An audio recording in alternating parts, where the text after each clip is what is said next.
This morning, we'll be focusing on an issue that touches everyday lives in our communities, which is the Constituency Project. Every year, the National Assembly approves huge sums of money to bring development closer to the people. In the 2024 budget, 100 billion naira was set aside for constituency projects, and in the 2025 budget, that figure rose to about 110 billion naira.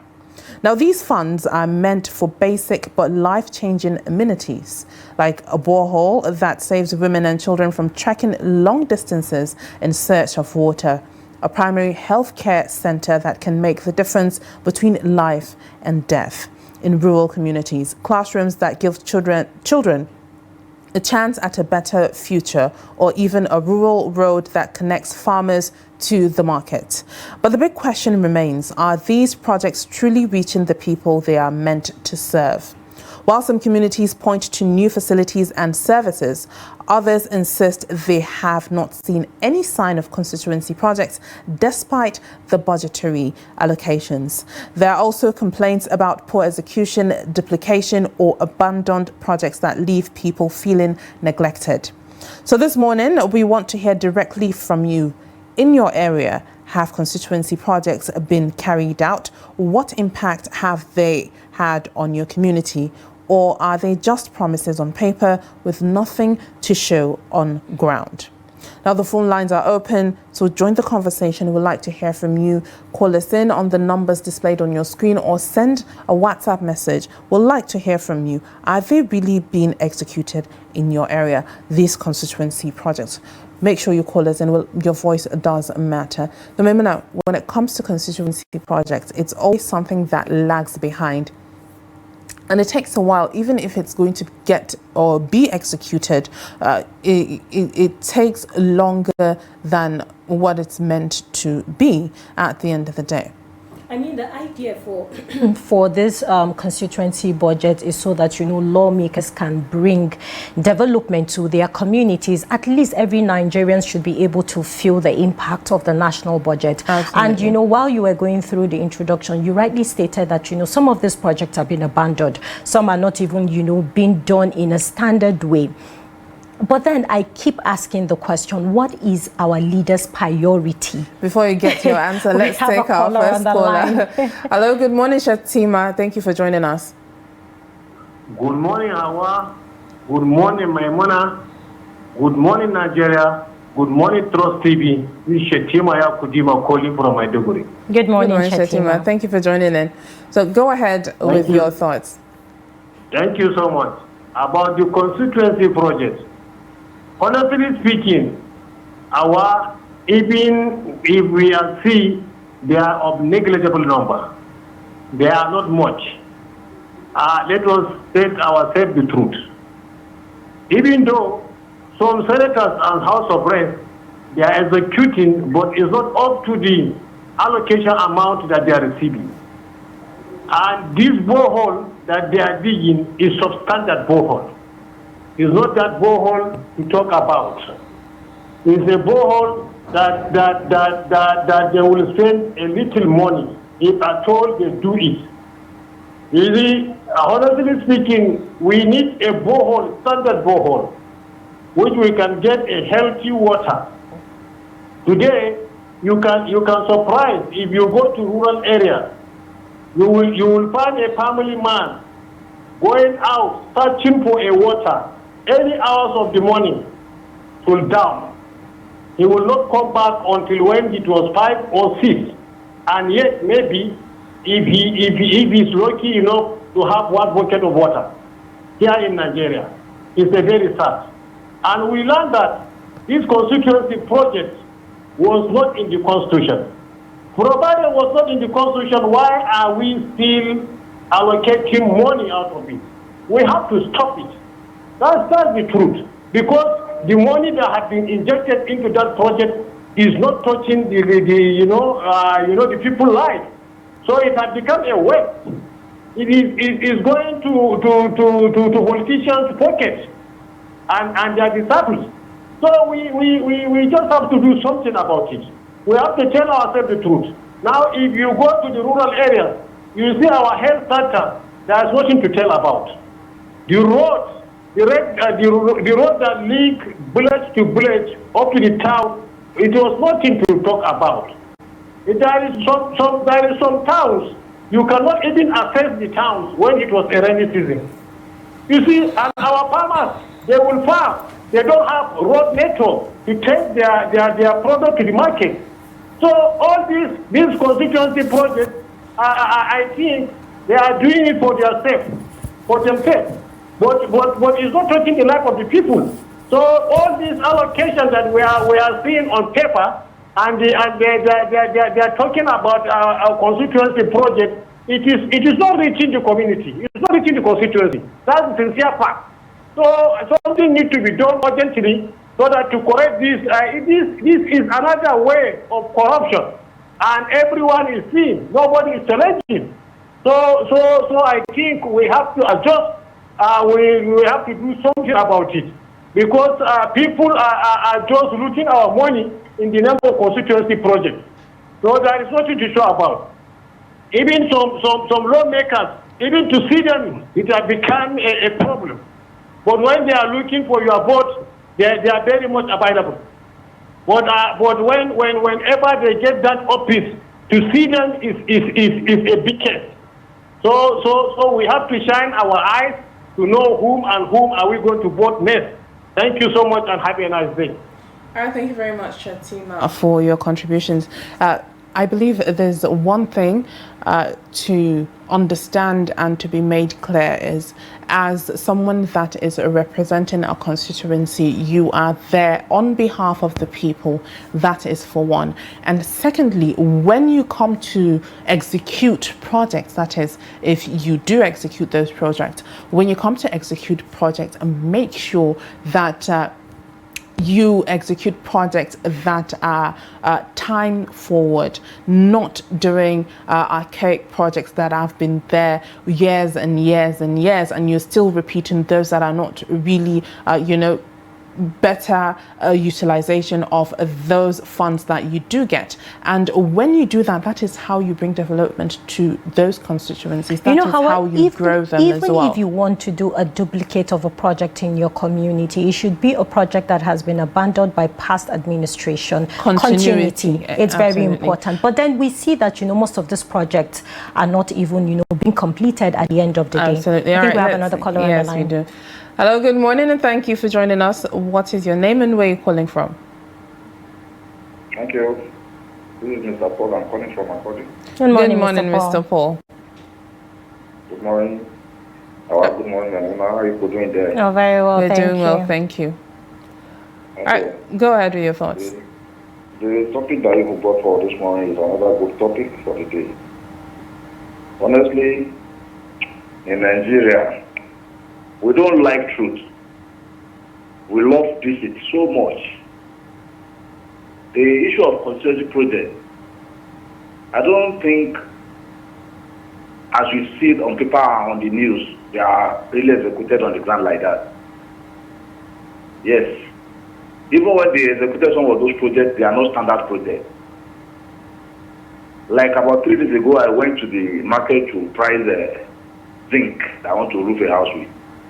When I get there, the person that is selling zinc is telling me, am I buying the zinc for contract or for my personal use? I said, why that question?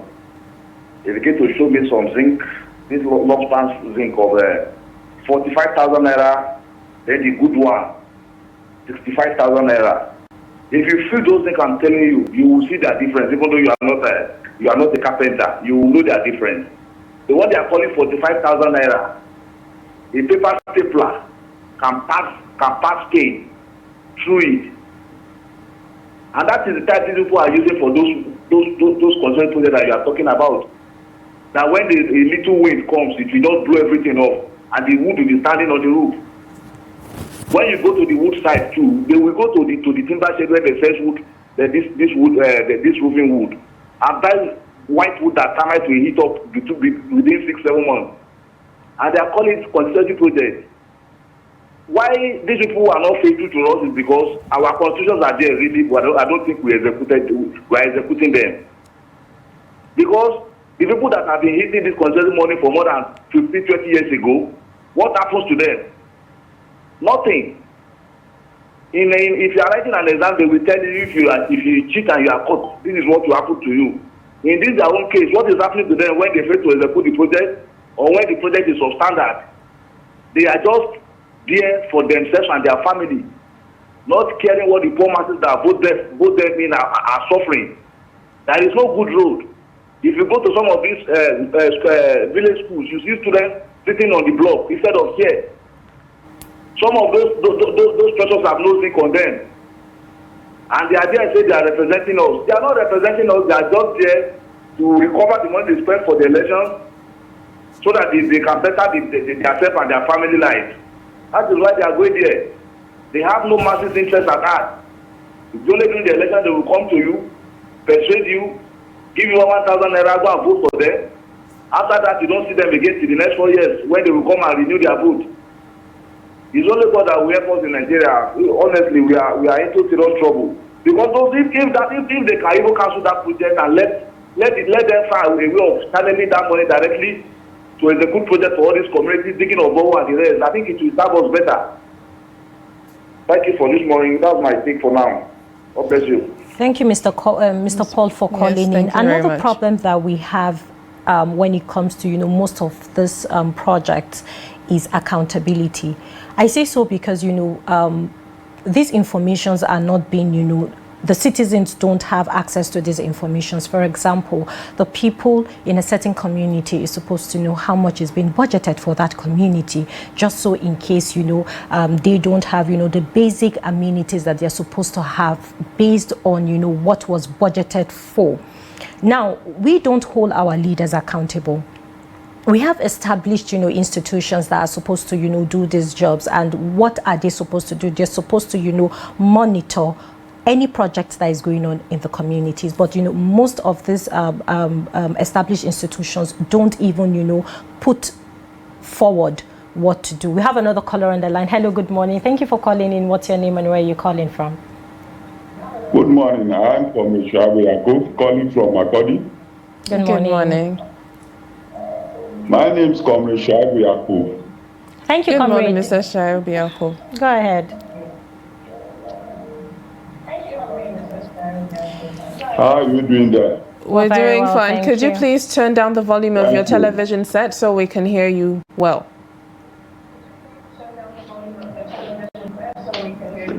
Can you hear me now? Yes, we can hear you. Go ahead. Thank you. What we are facing in this country is only God we are asking for intervention. These people, we are voting for them. They are not ready. They are not ready for their purpose. As the first caller said, they are planning everything between their family.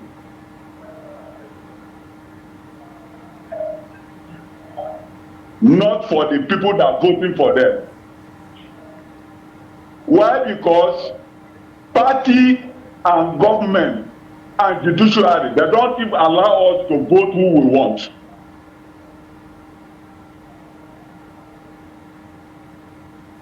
If they allow us to vote who we want, definitely we must vote the person that can work for the masses.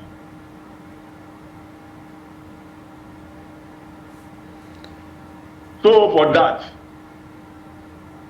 we can't see the solution until party and government, party and INEC and judiciary allow us to vote who we want. All right. Thank you very much. If not, this country will not see better in this country. Thank you very much. All right, thank you very much for your contribution. A little bit of reminder as a rule of engagement, make sure you turn down the volume of your television set or switch it off to be safer so that we can hear you more clearly and your point can come across clearly as well.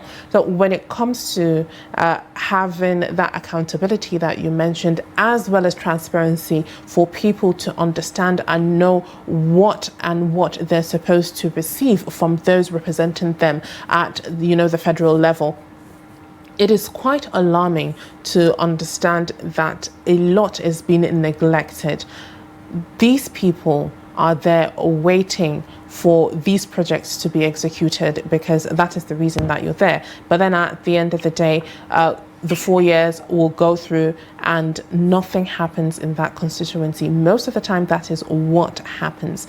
But even if something does happen, it is not up to what it is worth or what is budgeted for it. When it comes to doing boreholes, there's supposed to be some form of water network. Nigeria is blessed with being able to, I was going to use that borehole as, yes. As an example, because it is, very, very essential that every community have access to clean, good water. Now, most of the boreholes that we have heard or we have seen, on social media, that Nigerians are pointing out to say that, this borehole is not, up to standard, because most boreholes now, they come with solar powers, just to power, be able to exactly, but be then efficient. You hear the huge amount of money that is being budgeted on this project, and then when you go there to see the project, you're like, okay, where's the money? Because you're not actually seeing it in reality. We have another caller on the line. Yes, we have Ade from London.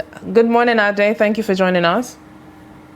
Good morning, Hauwa. Good morning, Maimuna. How are you today? We're very We're doing well. Good fine, morning, thank Ade. you. How are you? I'm okay.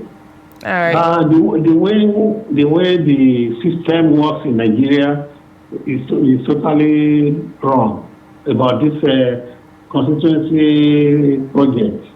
We do have it. It's normal for any democracy to have it.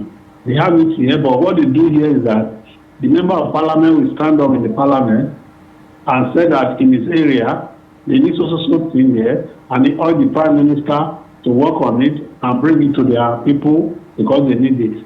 And the prime minister will stand up and say, okay, they are going to look into it, and they will instruct whoever is concerned, the department, and they look at the area, they will do it. I will come back to parliament against it. It will thank the prime minister that in my constituency now, they have allocated it, they have done that. No penny will get to the MP. He won't even know who operates it. So that should be the system we do in Nigeria. The what they do in Nigeria is that when you say you want to establish university and 100 ball in your village, and they will put it down and they put the cost, they allocate to the ministry. Even after election, if the guy didn't win election again, once the allocation is ready, they will call him. He's no longer in the house or Senate. They will call him and give him the allocation. He will say the distributing it. Maybe it's a Kenapé or whatever. It's a waste of money. It's a massive corruption. You see? Go and check it. How many do they do? But nobody is looking at it. One thing in Nigeria is that we are talking, but they are not listening. It's either they are listening, they are not obeying. They are not doing anything to it. Because what we have been saying on Trust TV, if they have listened or they have obeyed or obeyed instruction, Nigeria should have been better by now. But that's where they make their money. And if any president wants to make them happy in the Senate or in the House, they will increase their allowance for this their constituency project. You see that they will pass anything you bring. Anything you bring to the house, they will pass it. Because that's where they get their money from. But at the end of the day, my question is that what do you do with this money that you don't need? Even your children don't need. You buy property in America, you are sleeping in Nigeria. You are sleeping in one state in Nigeria, one room, one bed. And the house there is there. So I don't know. It's lack of fear of God. I don't know why we are like this. We have this system here, but it doesn't work in that way. How many House of Rep or Senator or local assembly that's okay, my constituency project is food bank and clothing that will be giving people for free. How many of them have done it? Until the election is coming. But let's not be tired of praying. Prayer is good. Let's pray. God will do it, and will give us good people who have the heart to fear God. That's what we need in Nigeria. And God will uphold my country, Nigeria. God bless my country, Nigeria. Good morning, ladies. Enjoy your day. Thank you very much, Ade. One thing I would say is, one thing I love about Nigerians is that we have hope and faith when it comes to whatever that is going on. Absolutely. But then, speaking of those projects that the people are owed, when it comes to it, why don't we do something that would be long-lasting, something that would be durable, that would be there and, withstand the test of time when it comes to it? And there are lots of things that are needed to be done for those constituencies, because if you're not there at the federal level, nobody is going to be responsible or representing those people. So you are there for a purpose, and having electricity, that is one. Being able to, instigate that kind of change in your constituency, that's quite important. When it comes to having good, clean, potable water, that is quite important. Good road networks that would help and aid people in conducting their business, whether it's going to the market, whether it's going to, the farms, that is quite important. Having healthcare facilities, primary healthcare centers. Now, when you go to some communities, Maimuna, and you check out their primary healthcare, I am telling you, you will be so surprised. I mean, shocking, first things first, and they are understaffed. Most of these primary healthcare don't even have access to electricity. Most of them, when they have an emergency, there's no ambulance on ground to take them to, to the nearby, big and proper hospital. I feel like even having an ambulance is quite a reach, to be honest, because at the end of the day, the primary health care that is in those communities, in those villages, cannot even take care of those that are ill. They cannot even take care of delivery that absolutely. Most. I remember, one time, I was running a program concerning going to communities, to find out most basic amenities that they need and that is lacking in those communities. And, one of the points I always go to is the primary health care. Absolutely. I mean, it is so shocking to know that, most of this community, their primary health care don't even have drugs. They are understaffed. I'm telling you, they don't have electricity. They don't have drugs. They don't have beds, a generator. They don't have ground. Nurses, nor the situation the is medical so poor. Practitioners. And then you ask the question: is it that these communities are not part of Nigeria in a whole, or am I in another country? I mean, and because that is it's so just alarming. The primary healthcare, not That's to just talk the primary about the healthcare. schools when it comes to education. Then check out the road. There's no good access road to even take you to that community smoothly. Water is a problem.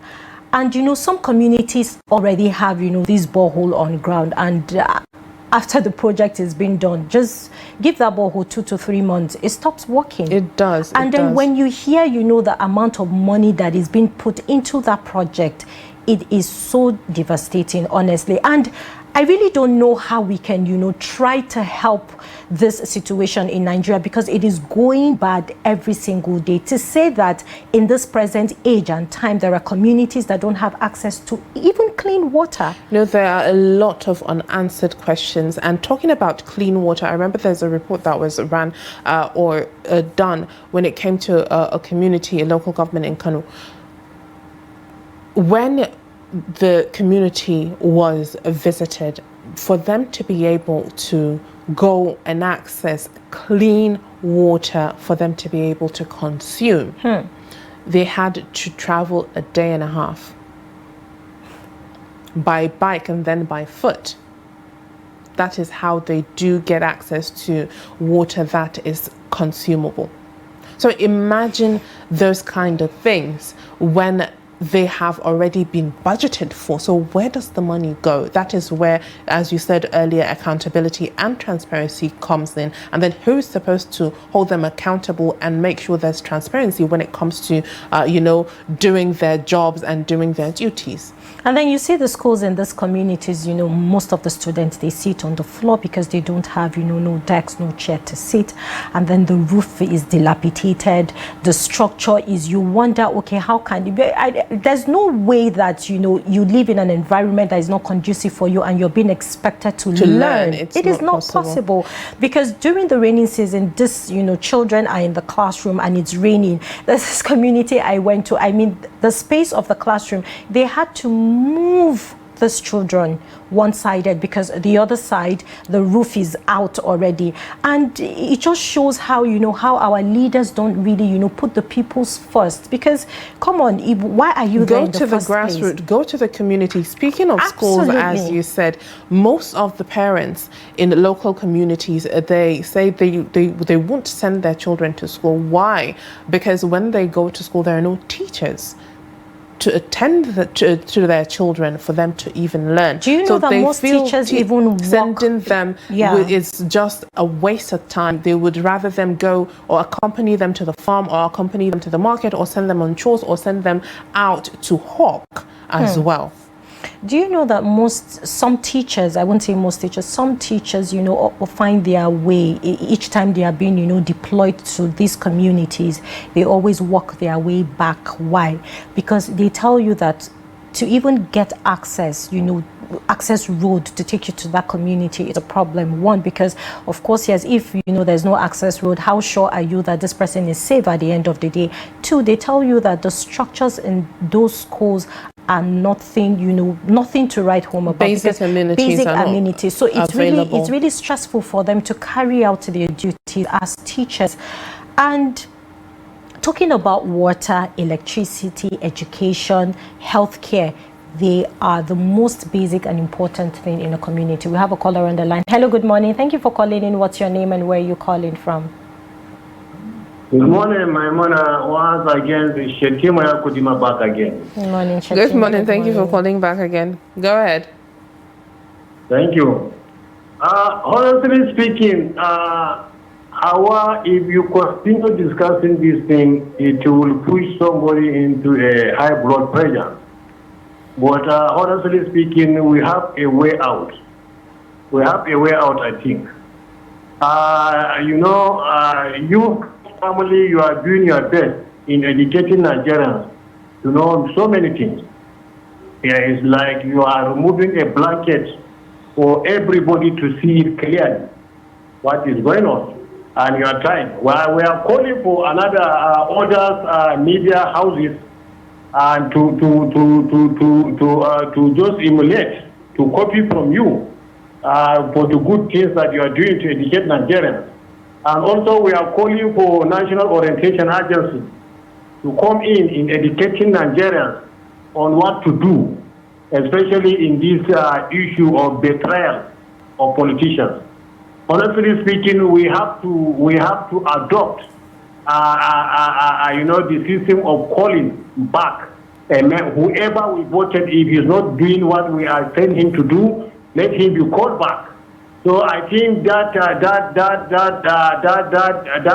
way of calling back, it will help for them to correct things that they are doing wrong.